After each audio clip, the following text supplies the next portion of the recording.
The sound was what did it. Not a crash, not a whisper, but a soft, deliberate click, the kind that barely touches the air, yet punches through it if you're paying attention. He was drying the wine glasses when he heard it, the clasp of her jewelry box snapping shut in the bedroom. A quiet sound, innocent to anyone else. But she hadn't worn jewelry in months. Not since the promotion at her office, when she traded her pearl studs and modest silver chains for the bare, polished look of executive minimalism, as she called it. She said accessories were distractions, that confidence needed no adornment. He remembered because she made a ceremony of it, boxed up her favorites and tucked them away. That box hadn't been opened in weeks. And now it had. He set the towel down slowly, careful not to let the glass clink too loud against the marble. The hallway felt longer than usual, like some dream corridor that stretched just out of reach. When he reached the bedroom, the air was still. No one was inside. The bathroom door was cracked open, steam curling out. Her silhouette moved behind the frosted glass. She was humming something tuneless. Everything looked normal. Everything sounded normal. But he walked to the vanity, drawn to it like a thread being pulled. The jewelry box was slightly askew, not quite centered as it usually was. He opened it. Inside, the usual order of things had been disturbed. A ring she never wore sat on top of everything else, like it had been thrown in hastily. Not placed, tossed. A thin gold band with a tiny garnet stone. He knew that ring. It had belonged to her mother, who gave it to her with the kind of ceremony people reserve for heirlooms or curses. She said it never brought her luck. It's just a pretty circle of regret, her mother once joked. His wife used to laugh at that, swore she'd never wear it. Yet here it was, smudged with the faint imprint of skin oils, freshly taken off. He stood there for a long moment, holding the ring between thumb and forefinger, staring at the dark red stone. It looked wet in the light, like something raw and pulsing. His mind didn't rush. It slowed. Something had been disrupted. A rule broken. She was wearing the ring. That's what the sound was. The click of her removing it, just before she stepped into the shower. But why? He heard her shut off the water. Still, he didn't move. He put the ring back exactly where he found it, closed the box gently, recentered it, walked out before the door opened, sat back down at the kitchen island with a calm he didn't understand yet. He could hear her moving around, towel, lotion, the rustle of clothes. She walked in wearing a navy silk robe she hadn't touched in over a year. He smiled when she entered, asked if she wanted coffee. She said no, kissed his cheek and smelled faintly of citrus, her usual scent, but with something else beneath it. Not quite musk. Not quite cologne. Something like old leather and pine. Faint, but not hers. Not him either. He said nothing. She talked about her meeting tomorrow, the client dinner she'd have to prep for. She asked if he could pick up dry cleaning. He nodded. She reached for a grape from the bowl, popped it in her mouth, and didn't notice he was still looking at her. Not in suspicion, not in rage. Just looking. Like a man staring through a one-way mirror at a version of life he didn't know he was watching. Later that night, while she slept with one arm flung over his chest like an anchor she didn't know she needed, he stared at the ceiling and thought about the ring. That stupid, cursed ring. He tried to remember the last time she mentioned her mother, or wore the robe, or asked for grapes. And for some reason, it all felt connected, threaded by invisible seams that were never there before. She wore the ring and took it off before seeing him. She wore the robe and said nothing about it. She wore someone else's scent. And yet, she smiled like nothing was different, held him like nothing had changed. That was the first crack. Not a confession, not a fight. Just a detail, a physical contradiction that didn't belong. And the worst part wasn't that it happened. The worst part was how quietly it arrived. How softly truth steps in when it no longer has to knock. She started making smoothies every morning. Not for him, just for herself. Protein powder, kale, frozen blueberries, almond milk. She blended them with a precision that felt new, robotic, almost. It wasn't the health kick that bothered him. It was the silence behind it. She used to hum when she cooked, used to make enough for both, always adding that second banana or tossing in cinnamon because he liked it. Now the blender roared alone, just after sunrise, and by the time he entered the kitchen, she'd already poured the mix into a sleek glass bottle and wiped the counter spotless like she'd never been there. No trace. No scent. No mess. The first time he asked why she'd stopped making two, she smiled like he'd asked about the weather. I didn't think you liked smoothies, she said, eyes on her phone, fingers scrolling something he couldn't see. That wasn't true. They used to split them on Sundays. But he didn't argue. He nodded, poured his coffee, and listened to the glass bottle tap against her teeth as she took a long sip. That sound stuck with him, clean, sharp, final. She started going to bed earlier, too. Not too early, just enough to avoid the weight of evening silence. She used to sit beside him on the couch, legs tucked under her, thumbing through emails or reading until her head drifted to his shoulder. Now she would stretch, yawn, kiss him on the top of the head, and disappear upstairs. "I'm working on my sleep hygiene," she'd say. "Boundaries, remember? Boundaries. Growth. Mindfulness." The new vocabulary of her disconnection. Words that sounded like progress but felt like retreat. Words with sharp corners that didn't include him anymore. Her phone, once an afterthought, now stayed face down. Locked. Silenced. If it vibrated, she moved too fast, grabbed it like it was hot.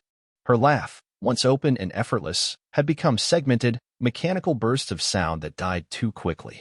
And sometimes, when she thought he wasn't looking, she would stare at the wall like she'd forgotten she was supposed to be someone.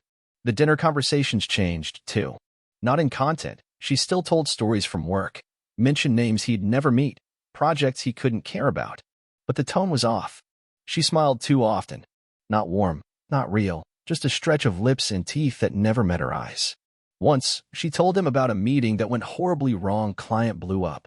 The intern cried. Someone spilled coffee on their laptop. She laughed all through it, too much. He watched her face the whole time and realized, mid-laugh, that she didn't remember telling him about that same meeting 2 days earlier. Different version then. No intern. No spilled coffee. He didn't correct her. Just nodded slowly and stared at his plate like the detail didn't scrape at him. It wasn't an explosion. It was erosion.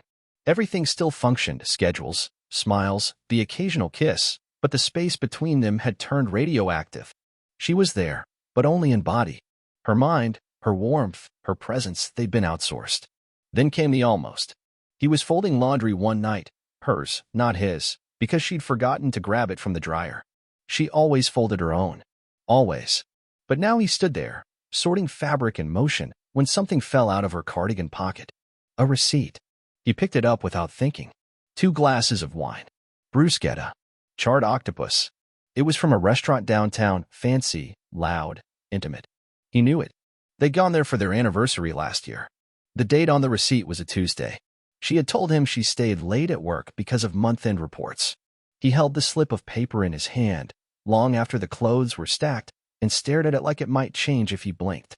No name on the check. Just the items. When she came upstairs, freshly showered, face still damp and pink from heat, she kissed his cheek and said, "Thanks for folding my stuff. You're sweet." He slipped the receipt into his own pocket and said nothing. She smiled. Too wide. Too fast. That night, as she undressed in the dark, she left her phone charging on her nightstand. He watched the screen light up once. Just once. No sound. No name. A message preview too brief to catch. But it wasn't a work email. That much he knew. He didn't ask who it was. Didn't accuse her. He just lay there, listening to her breathe beside him, pretending to sleep. The receipt stayed in his wallet. The smoothie bottle sat rinsed beside the sink the next morning. Her kiss on his cheek felt like protocol. A habit. Nothing more. He smiled back. But he didn't believe anymore. He watched her now. Quietly. Precisely. Like a scientist cataloging symptoms before diagnosis. There was no rage in him. No panic. Just that ringing stillness that comes when the lie is too big to name and too loud to ignore. She didn't even notice. That was her final mistake. It was the bookmark that did it, an innocuous strip of leather, too plain to mean anything unless you knew where it came from. She hadn't seen him buy it 2 years ago in Florence, when he spent an afternoon in a dusty little shop run by an old man who crafted them by hand. He had picked that particular one because the grain reminded him of his father's boots, weathered but lasting, and he never used it himself. He gave it to her with a note, "For your words, when mine aren't enough." She cried when she read that. Said it was the most thoughtful gift she'd ever received. That bookmark had been tucked into her bedside drawer ever since until now. Because now, it was sticking out of a book he didn't recognize, sitting on the passenger seat of her car, next to a half-empty coffee cup and a folded scarf that wasn't hers. The book wasn't hers either. Some paperback thriller he'd never seen her read, with cracked spine lines and a curling corner that meant it had lived in someone else's hands for a while. That detail alone might have brushed past him. Maybe she borrowed it from a coworker, but the bookmark burned.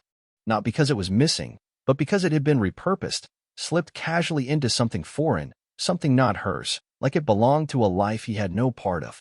She never kept it in her purse, never took it to work. So why was it there?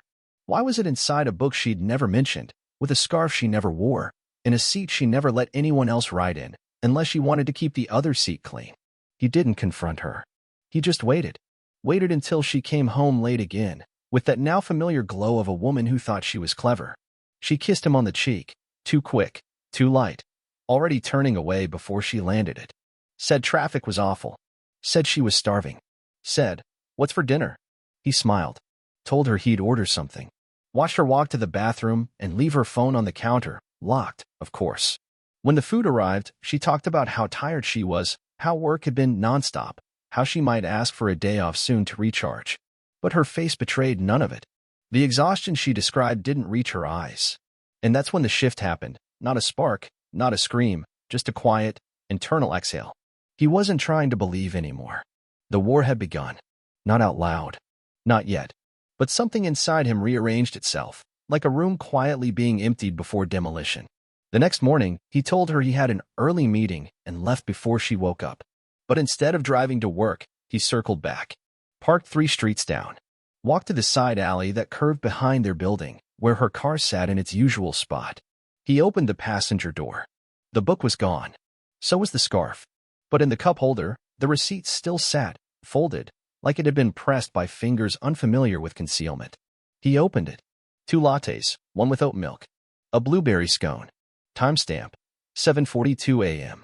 The same morning she told him she didn't have time for breakfast. The cafe listed was across town, nowhere near her office.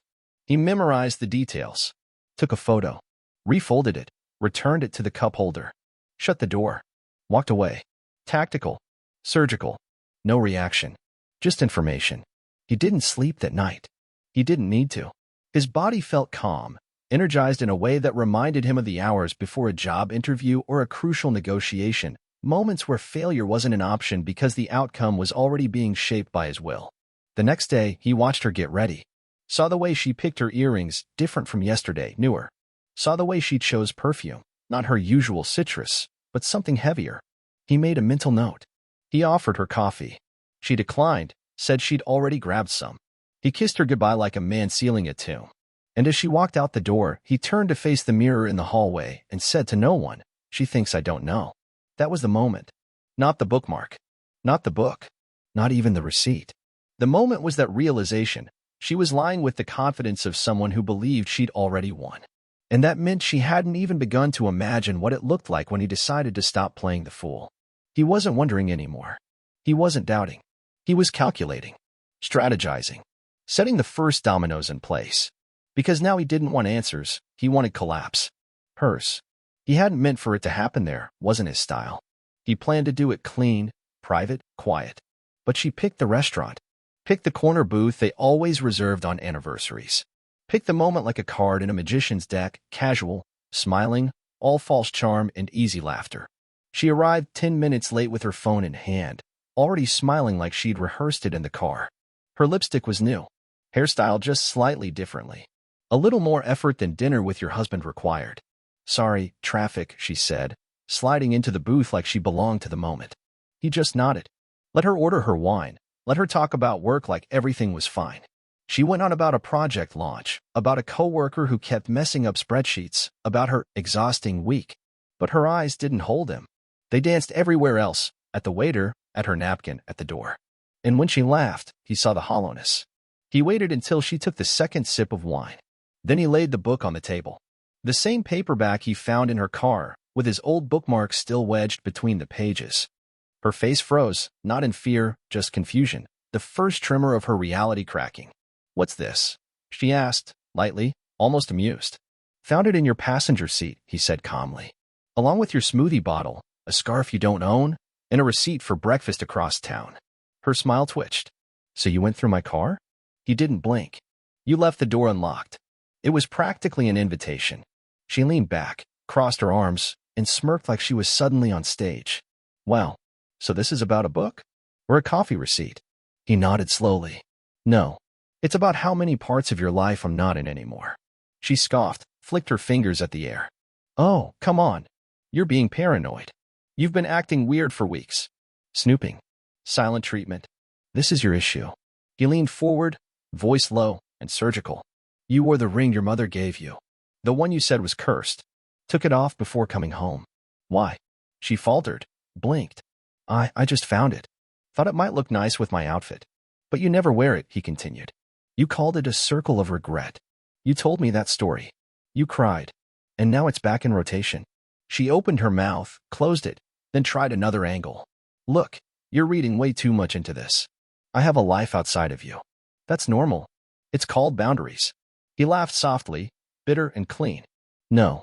Boundaries are what you create when you're protecting something.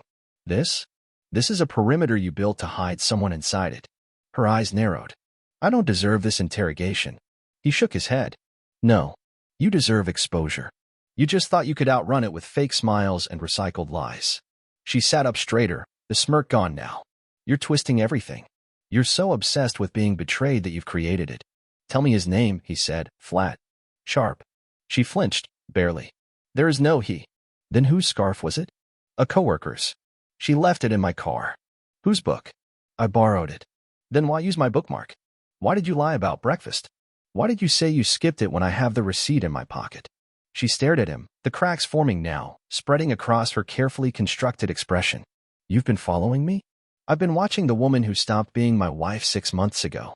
The silence that followed was dense. She picked up her wine glass, set it back down without drinking. Her voice dropped an octave lower, tired. Okay. Maybe I needed something different. Something real for once. You've been so cold. So distant. Always in your head. You make me feel invisible. He nodded, almost kindly. You know what's funny? I was in my head. Trying to give you space. Trying to understand. I blamed myself. For your silence. For your secrets. For the way you stopped looking at me. I thought maybe I was the problem. But I'm not. I was just the obstacle between you and your second life. She shook her head, but there were no words this time. Just a shallow breath and a flicker of panic behind her eyes. You wore my gift while sitting in his car, he said. You looked him in the eyes while using something I gave you with love. That's not just betrayal. That's desecration. Please, she whispered, not here. But he didn't raise his voice. Didn't stand. He leaned in, calm as a surgeon. You should have picked another place. Another table. Not the one where I once asked you to spend forever with me. Because now, every memory this booth holds, it belongs to your lies. And with that, he sat back. Watch her eyes fill, her breath catch. She reached for a napkin and missed. Tried to speak, but no sentence formed. Her hands trembled. Her mask slid. And he said nothing more. He just watched. And that was the final blow. She followed him out of the restaurant like a shadow trying to reattach itself, her heels clicking too fast, too desperate, mouth already moving before the door even closed behind them. You're overreacting, she hissed, loud enough for the valet to hear, eyes darting as if someone might step in, as if someone might save her. It wasn't like that. You don't understand. None of this is what it looks like. He kept walking. Calm. Hands in his pockets. The cold wind didn't bother him. Nothing did now. Stop walking away from me, she snapped, grabbing his arm with a force she'd never used before, not in love, not in anger, just fear. You always shut down like this. You always make me feel like I don't matter. He turned then, slowly, and looked at her like he didn't recognize the woman gasping in front of him. You don't get to say that anymore, he said, voice level. Not after all the ways you made me invisible while you wore my love like camouflage. Her face twisted, scrambling for control, for leverage, for anything. I made mistakes, okay? But so have you. You think you're so perfect? So above it all? Maybe if you'd actually been there, I wouldn't have needed someone else. He tilted his head, and the corner of his mouth almost moved. Almost. I was there. Every day. You just stopped noticing when someone else started undressing you with his eyes. She flinched at that. Good. She needed to. You're twisting everything I said, she spat. I never stopped loving you. You stopped seeing me, he replied, quiet but clean. And then you replaced me without the decency of honesty. That's not love. That's cowardice in a silk robe. Her eyes welled. The tears weren't real yet. Just gathering, waiting to be used. I didn't mean to hurt you. I was confused. I thought I could keep both. He cut her off with a tilt of his head. Say that again. What? Say you thought you could keep both. She hesitated. I didn't mean it like, but you did. You wanted a man who adored you and a man who excited you. And you didn't care who bled in the process. Her voice cracked, first real break in the mask. I lost myself. I was trying to feel something again. You don't know what it's like to wake up and feel nothing. He nodded. I do now. Her lips parted like she wanted to scream, to slap, to fall to her knees. You'll never find someone who loves you like I did. God, I hope not, he said without blinking. Because I don't want to be loved by someone who can lie with a smile and cheat with a conscience. Her face collapsed inward, the tears falling now, the kind that streak without sobbing. Please, she whispered, please don't do this. We can fix it. I'll delete everything. I'll go to therapy. We can start over. He shook his head once, slow and final. You don't want to start over. You want to reset the board after you lost the game. She stepped closer, trembling now, voice cracking open like thin ice under weight. You're everything to me, she breathed. I swear. I was stupid. I was lonely. But I need you. Not him. I need you. And for a long moment, he didn't speak. Just looked at her, really looked, at the woman who once promised forever, now reduced to bargaining scraps of dignity in a parking lot full of strangers pretending not to listen. You don't need me, he said finally, softly, like the closing of a book. You need a mirror. Because until you see what you've become, you'll keep calling your destruction growth. She opened her mouth again, but nothing came out. Just a sound, a broken inhale that caught halfway, like even her breath was too ashamed to finish. He stepped back. Just one step. Enough to widen the space between them. Enough to show her that this wasn't anger. It was liberation. I believed in you more than you believed in yourself, he said. And you used that belief as a blindfold. I took it off. That's the difference between us now. Her hands trembled. Her mascara streaked. And for the first time, she looked small. Not just sad, defeated. She reached for him, not with words this time, just fingers stretched like they could undo time. But he didn't move, didn't speak. He just watched her unravel in real time. Every lie, every manipulation, every smug smile she ever gave him now crashing down in the wreckage of her own making. And in that silence, his silence, there was no forgiveness, no hate. Just the brutal weight of a man who had finally stopped being fooled. That silence was the loudest thing she'd ever heard. It started with emails. Short ones at first, just a line or two. I still love you. I'm sorry. Please, just talk to me. He didn't reply. Not because he was angry. Not because he wanted to punish her. But because when you walk past a building after it's been condemned and torn down, you don't stop to mourn the rubble. You just keep walking. Then came the voicemails, her voice cracking in and out of composure, flipping like a coin between guilt and nostalgia. We were soulmates. You know we were. Remember Paris? Remember how we used to dance in the kitchen? I miss that. I miss us. He'd listen to the messages sometimes, not for longing, but for confirmation. To remind himself of how far he'd come from that illusion. Her tone shifted with every attempt. One day it was pleading. The next it was blaming. Then came the unhinged apologies layered with justifications. I didn't know what I was doing. I thought you didn't love me anymore. I was lost. But that's the thing about people like her. They only realize they're lost when the crowd stops following them. The lover she risked it all for? Gone. Ghosted her the moment things got messy. Her job? She tried to act like nothing had happened, but offices have walls and walls have ears. The story leaked, and when it did, she learned that reputation isn't a shield, it's a target. Clients backed away. HR started watching. One harmless oversight became an investigation, and within a month, she was packing her desk into a cardboard box. Friends? Most went quiet. The few who didn't said things like, you need to get your head right, before slowly fading into silence. Family? That was the final sting. Her own sister blocked her after she lied about why the marriage ended. Her mother stopped picking up the phone. The woman who once walked into every room like it owed her something was now just a woman who couldn't stop looking at her phone, waiting for a man who no longer saw her as human, just history. Then one night, months later, she showed up at his door, rain-soaked, shivering. No umbrella, no plan, just a ghost dragging the weight of her own choices behind her. She didn't knock at first, just stood there. When he finally opened it, she looked up with eyes that had once manipulated, seduced, commanded, and now just begged. Please, she whispered. Just 5 minutes. Just 5.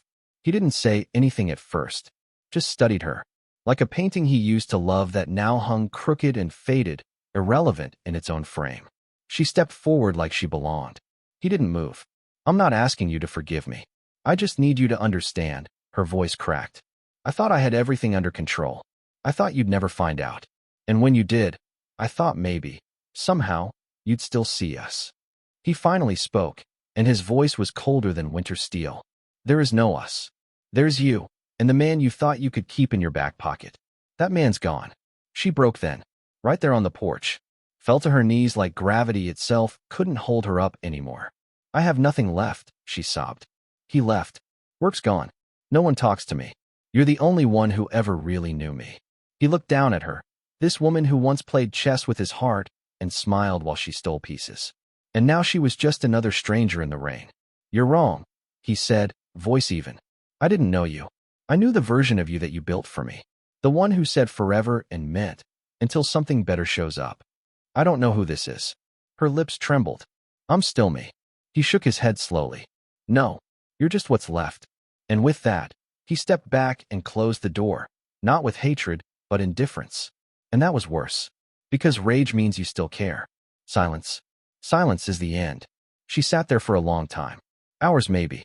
Until the rain stopped, and she was forced to get up and face a world that no longer bent to her smile.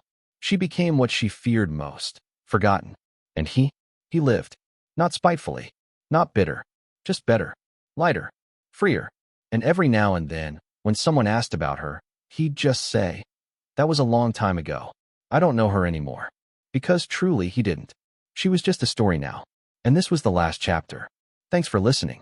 Let me know where you're watching from, and what you would have done if it were your wife.